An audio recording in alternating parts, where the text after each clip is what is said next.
रक्षाबंधनमध्ये दादानी मला jewellery box gift केलं.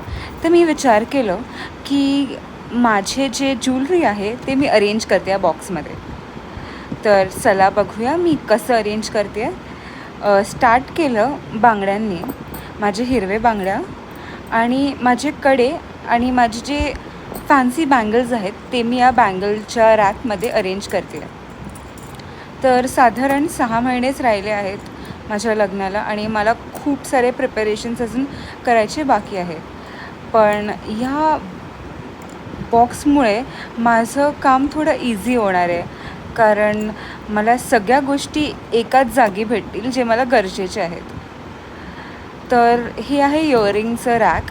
ह्यामध्ये सगळे माझे फॅन्सी क्यूट इयरिंग्स मी अरेंज केले आहेत ह्याप्रमाणे, ज्याच्यामध्ये ऑक्सिडाईज पण आहेत आणि गोल्डन पण आहेत. तर मी दोन्हीही जे ऑक्सिडाईज्डवर जातील ते पण अरेंज केलेत आणि जे गोल्ड साडीवर जातील ते पण अरेंज केलेत. तर ह्या रॅकमध्ये मी विचार करत होते नेकलेस ठेवण्यापेक्षा माझे जे कमरपट्टे आहेत मी ते ठेवते, कारण मी नेकलेसपेक्षा जास्त कमरपट्टे जास्त प्रेफर करते. मी हेवी झुमके घालते त्या कारणाने नेकलेस जास्त प्रेफर नाही करत. पण लग्नाच्या वेळी नेकलेस तर लागणारच आहे, ते दुसऱ्या बॉक्समध्ये. हे आहेत माझे झुमके.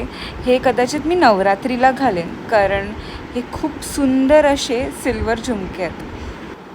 आणि ही माझी रिंग आहे, ही पण मी इथे अरेंज करून ठेवते.